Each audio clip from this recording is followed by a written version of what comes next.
अंबेडकर ने देशवासियों को कम्युनिस्टों से बचकर रहने की दी थी सलाह। जानिए क्या थी इसके पीछे की बड़ी वजह। अंबेडकर के विचारों की आड़ में वो भारत और भारतीयता के साथ साथ हिंदू धर्म और दर्शन पर प्रहार करते हैं। उनके विचारों को इस तरह से पेश करते हैं जैसे कि अंबेडकर हिंदू धर्म के विरोधी थे। उनका मत था कि इन कुरीतियों को दूर किया जाए। वामपंथी धारा में बहने वाले लेखक और बौद्धिक बाबा साहेब अंबेडकर की बातों को संदर्भ से काटकर उद्धृत करते हैं। अभी अभी संविधान दिवस बीता है। जब भी संविधान दिवस 26 नवंबर आता है या संविधान से जुड़ी बातों पर देशव्यापी विमर्श होता है, तब वामपंथी धारा में बहने वाले लेखक और बौद्धिक बाबा साहेब अंबेडकर की कई बातों को संदर्भ से काटकर उद्धृत करते हैं। अंबेडकर के विचारों की आड़ में वो भारत और भारतीयता के साथ साथ हिंदू धर्म और दर्शन पर प्रहार करते हैं। उनके विचारों को इस तरह से पेश करते हैं जैसे कि अंबेडकर हिंदू धर्म के विरोधी थे। वो ये नहीं बताते हैं कि अंबेडकर हिंदू धर्म की कुरीतियों के विरोधी थे और उनका मत था कि इन कुरीतियों को दूर किया जाए। ऐसा करते हुए कम्युनिस्ट इस बात को भी छिपा ले जाते हैं कि उनको लेकर अंबेडकर के क्या विचार थे। मार्क्स और मार्क्सवाद से लेकर उनके अनुयायियों के बारे में बाबा साहेब की सोच क्या थी। 12 दिसंबर 1945 को नागपुर की एक सभा में अंबेडकर ने देशवासियों को कम्युनिस्टों से बचकर रहने की सलाह दी थी। अंबेडकर ने स्पष्ट रूप से कहा था कि मैं आप लोगों को आगाह करना चाहता हूं कि आप कम्युनिस्टों से बचकर रहिए, क्योंकि अपने पिछले कुछ सालों के कार्यों से वो कामगारों का नुकसान कर रहे हैं। वे उनके कामगारों दुश्मन हैं, इस बात का मुझे पूरा यकीन हो गया है। कम्युनिस्ट कहते हैं कि कांग्रेस पूंजीपतियों की संस्था है, साथ ही वे कामगारों को उसमें जाने की सलाह भी देते हैं। हिंदुस्तान के कम्युनिस्टों की अपनी कोई नीति नहीं है, उन्हें सारी चेतना रूस से मिलती है।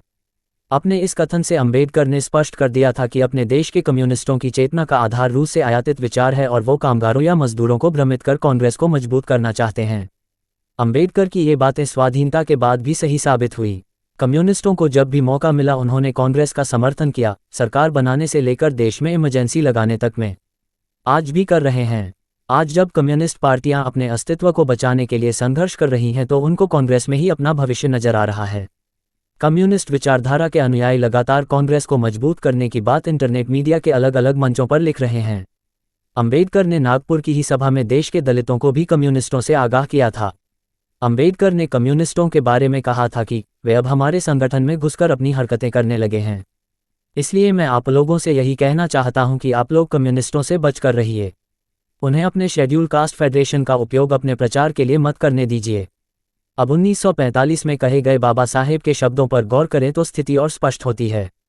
उनको इस बात की आशंका थी कि अगर कम्युनिस्ट उनके संगठन में घुस गए तो संगठन कमजोर होगा, लिहाजा इसलिए वो सार्वजनिक रूप से शेड्यूल कास्ट फेडरेशन के कार्यकर्ताओं को कम्युनिस्टों की हरकतों से बचकर रहने की सलाह दे रहे थे।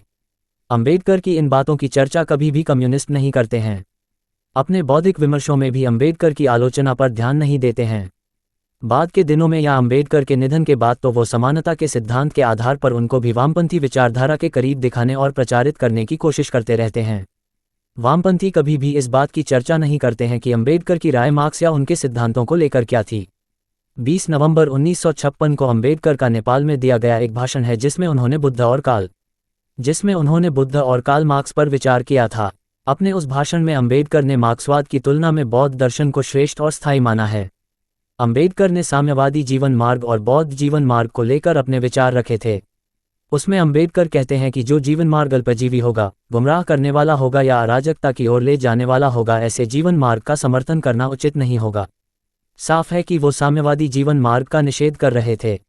उनके इस कथन को नागपुर में कम्युनिस्टों पर व्यक्त किए गए उनके विचारों से जोड़कर देखते हैं तो ये साफ हो जाता है कि साम्यवाद के बारे में उनकी राय एक अराजक विचारधारा की रही है और उसको वो भारत के लिए उपयुक्त नहीं मानते थे।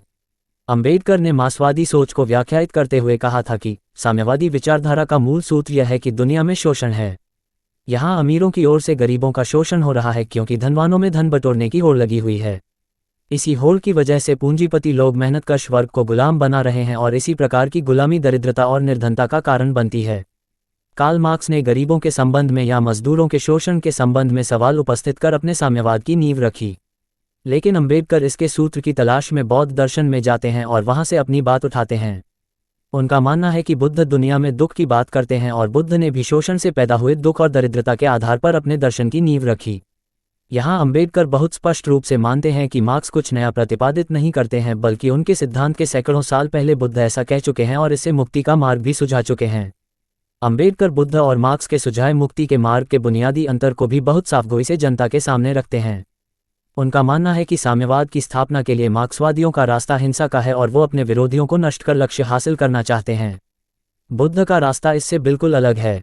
अंबेडकर के शब्दों को देखते हैं, बुद्धिज्म की स्थापना के लिए लोगों के दिलो दिमाग को परिवर्तित करना यही बुद्ध का संवैधानिक रास्ता है।